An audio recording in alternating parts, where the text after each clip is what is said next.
Bonjour à tous et bienvenue sur Arjun Unboxing.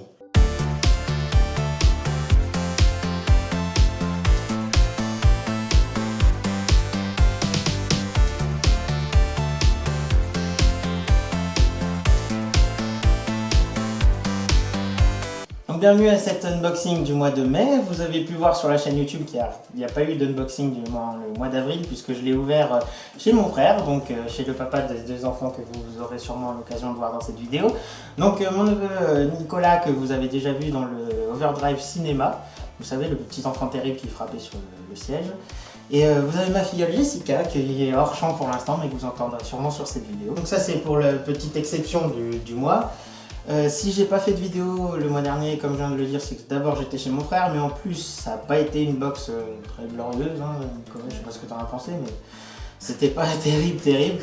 Donc je me suis dit que, ouais, à part le t-shirt qui est un t-shirt Spider-Man que je peux pas vous montrer là maintenant, mais qui était intéressant. Mais voilà, la box en elle-même valait pas trop le coup. Avant de se lancer directement sur l'ouverture de la box, je voulais vous dire deux choses. La première, c'est que Nerdblock ont évolué.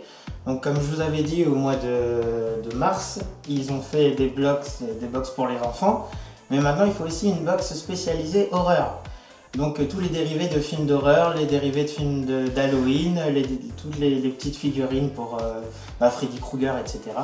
Donc c'est une box qui m'intéressait bien à un moment donné. Après je me suis dit finalement les goodies sont tellement génériques, de franchises tellement différentes que tout peut à peu près me plaire.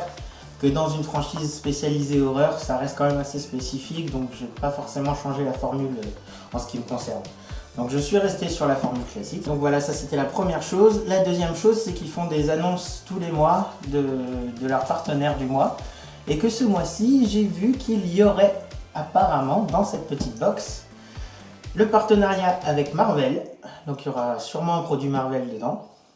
Bon, je ne sais pas encore si c'est les Avengers, X-Men, etc. Mais il y a un produit Marvel dedans. Et un produit Star Wars. Donc je pense que cette édition sera plus intéressante que celle du mois dernier. Ça explique peut-être aussi pourquoi il y a cette différence de qualité. Peut-être que le mois dernier, ils ont mis vraiment les goodies qu'ils avaient en fond de tiroir, entre guillemets. Et que ce mois-ci, ils vont essayer de nous mettre des goodies un peu plus intéressants. Passons à l'unboxing, les enfants, si vous voulez bien.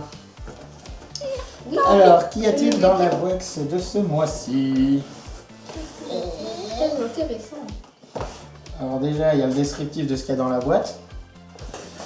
Ensuite, nous avons un t-shirt.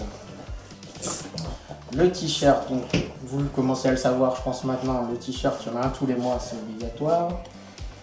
Fate is coming, donc en effet, c'est Star Wars mélangé avec Game of Thrones. Parce que je sais pas si tout le monde suit, enfin normalement, ceux qui me regardent, oui, mais le logo de Game of Thrones, c'est une tête de loup, un peu stylisée de ce style.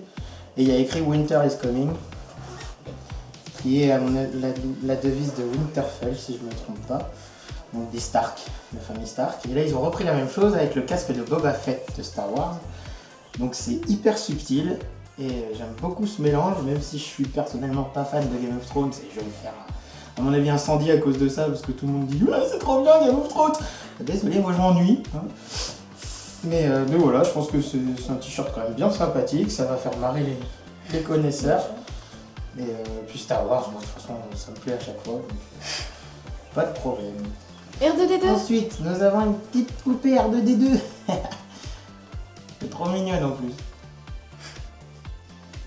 Ouais, c'est juste une petite peluche, quoi. Okay. Elle est rigolote. Ah, Nicolas. Peluche R2D2, ça tue. Ah, pourquoi dans le cas? Ensuite, un Mario. Super Mario Bros U. Apparemment, c'est des porte-clés à collectionner. Oh, trop bien, moi j'adore les porte-clés. Alors, il y a Mario et Yoshi, il y a Todd et un Yoshi bleu moche. Il y a Mario version écureuil volant, Todd version écureuil moche, Luigi version gros truc rose, et un petit bonhomme orange. Ouais. Il y a un écureuil avec sa noisette. Et il y a vraiment dedans. Ah bah l'écureuil. Une petite écureuil orange tout moche. Je l'adore. Le seul qui m'intéresse pas, en fin de compte. Hein. Il est trop marrant. Bah, je crois que c'est Jessica qui va partir avec. Bon, je vous ferai quand même un gros plan dessus histoire que vous voyez l'horreur, mais Vaut mieux pas. Ouais, c'est pas si horrible que ça. Hein. bah, disons que quand tu vois les autres personnages qui ont quand même bien la classe, les personnages principaux de la franchise, Mario et son frère, un petit Todd mignon en version écureuil, et ce machin. Mais c'est grâce à lui qu'on peut avoir Bah, c'est vrai que Mario écureuil. J'ai jamais joué sur You, Moi non plus. J'ai déjà joué. donc je connais pas. Ensuite, ça c'est un truc antidérapant pour téléphone, je crois. Mais j'en ai aucune foutue fichtre d'idée, pour rester poli. Ça va peut-être avec le truc suivant. Peut-être. Peut-être pas. Peut-être. Peut-être pas. Ouais, c'est un truc en silicone antidérapant. Donc ça, ok. Peut-être un tapis de souris modulable. Non. C'est plus bizarre. Et là, on a un Papercraft Star Wars. Donc c'est se composer soi-même une petite scénette. Donc je sais pas si le cadre est bizarre. C'est une petite scénette à se composer en papier. Donc normalement c'est des petits patrons en carton que vous recomposez et ça vous fait des figurines. Bon, je sais pas où je vais foutre ça chez moi, mais mais ça a l'air bien fun. En tout cas à construire ça va être rigolo je pense. Alors après la question est de savoir quel personnage j'ai à l'intérieur. Si j'ai vraiment le playset qui est devant, j'ai Leia, Luke, Dark Vador, Boba Fett, Chewbacca. Ça je sais pas si c'est Yann Solo, je reconnais pas. Ah non, Yann Solo il est en version figée apparemment. Ouais. Figé, c'est là. Et ce qui est cool, c'est que c'est soit d'un côté un décor de l'Alliance, soit de l'autre un décor de l'Étoile Noire. Donc je peux les mettre en scène soit du côté Empire, soit du côté Alliance. Et ça c'est cool. Bah si t'en as deux. Parce que moi je sens que Dark Vador il va leur défoncer la tronche. Ouais, d'abord. Tout le monde aussi, c'est Dark Vador qui fait qui. Pour le bien de la vidéo, je vais l'ouvrir pour que vous voyez comment ça se compose dedans. Alors ça se compose comme ça. Oh, c'est Chewbacca. Allez, Chewbacca. on commence direct avec Dark Vador et Chewie. Donc ensuite, vous avez différentes scénettes, donc c'est le décor de fond qui se compose, comme je vous l'ai dit, d'un côté Empire, d'un côté Alliance. On dirait que c'est l'inverse. Ouais. Donc avec l'intérieur d'étoile noire et puis... Mais bon, après, Voilà, les patrons, comment ils se composent, comment on peut construire un personnage. on dirait que c'est tout petit, mais c'est grand en fait. Bah, une fois monté, ouais, ça risque d'être gros. Mais... Bon, en tout cas, elle est bien fun la boîte, franchement.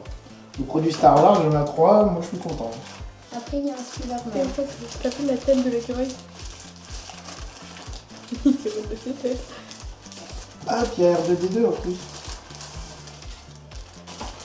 Trop bien. Il y a 2 Stormtroopers, le R2D2. Je ferai des plans d'insert de toute façon. La fenêtre de l'étoile noire une fois qu'elle a été anéantie. C'est bien. Les 2 sabres laser. C'est mignon. C'est marrant.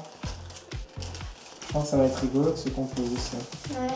Donc voilà, un Papercraft intéressant Ouais. pour faire une mise en scène marrante chez soi.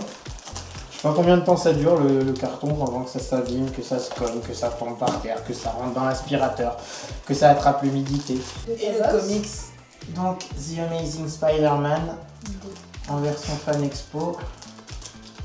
C'est le tome 1, le tout premier. Donc le tout premier comics The Amazing Spider-Man, je pense pas que ce soit l'original. Je pense que c'est une réédition du... Je pense que c'est une réédition du comics pour la version cinéma. Ouais, c'est ça, avec des nouveaux dessins. Ouais. Il y a même une publicité pour Captain America à l'entrée du comics, donc vous voyez que c'est purement commercial.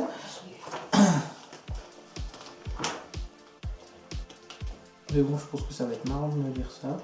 En gros, c'est le premier tome de Spider-Man vu par plusieurs dessinateurs. Donc c'est une sorte de petit crossover de dessinateurs dans l'univers Spider-Man. Donc ce qui m'intéresse encore plus d'ailleurs. Comme ça, on a un petit peu la vision de tous les scénaristes et tous les dessinateurs. Cool. Et ça peut être sympa. Donc voilà pour cette édition. Je pense que la box du mois de mai était beaucoup plus intéressante que la box du mois d'avril. C'est clair. Et puis voilà. Je confirme. Après, pas de shopping list comme vous avez pu le voir sur cette édition. Je pense que j'aurai peut-être un peu plus le temps, non pas au mois de juin, non, au mois de juillet, août, pour vous en faire un peu plus conséquente. Donc pour l'instant, j'espère que cet unboxing vous aura plu et je vous donne rendez-vous le mois prochain. Ciao!